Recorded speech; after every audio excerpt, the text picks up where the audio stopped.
धरानको घण्टाघर नजिकै रहेको ज्वाइँ खाना भन्ने यो रेस्टुरेन्टबाट राष्ट्रिय आविष्कार केन्द्रलाई सहयोगार्थ प्रत्येक थालीबाट रु 5 सङ्कलन गरेर चाहिँ यहाँका सञ्चालक भाइहरूले चाहिँ राष्ट्रिय आविष्कार केन्द्रलाई योभन्दा पहिले नै अन्य 1 वर्ष अगाडिदेखि चाहिँ सहयोग गर्न थाल्नु भएको थियो। आज धरानमा किताब बेच्दै आउँदाखेरि यो यही खानाको लागि पनि बोलाउनु भयो र अहिलेसम्म यहाँ सङ्कलन भएका केही पैसाहरू, केही महिनाको पैसाहरू यहाँ त्यो खुत्रिकेबाट, यो चाहिँ खुत्रिकेबाट निकालेर चाहिँ यहाँ अहिले चाहिँ गन्दै हुनुहुन्छ।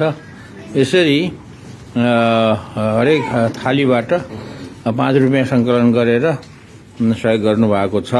यस्तै किसिमको चाहिँ अनुरोध मैले आजभन्दा करिब 10 वर्ष जति अगाडि अमेरिकामा बस्ने र क्यानाडातिर बस्ने, युकेतिर बस्ने साथीहरूलाई मैले हरेक चाहिँ के अरे ग्राहकबाट त्यहाँको 5 सेन्ट अथवा 10 सेन्टको दरले चाहिँ सङ्कलन गरिदिनुहोस् भनेर अनुरोध गरेको थिएँ।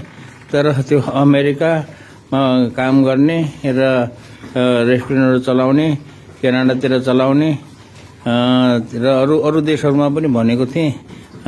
त्यस्तो चाहिँ यो कार्यक्रम चाहिँ सफल हुन सकेन, किनभने सबैलाई यो 5 पैसा जम्मा गर्न चाहिँ झ्याउ लागेको थियो। ल यहाँ चाहिँ यो चाहिँ अमेरिकामा हुन नसकेको नेपालमा चाहिँ भएको चाहिँ एउटा उदाहरण चाहिँ म आज देखाउँदैछु। ल धन्यवाद छ ज्वाइँ खानाको भाइ बहिनीहरूलाई।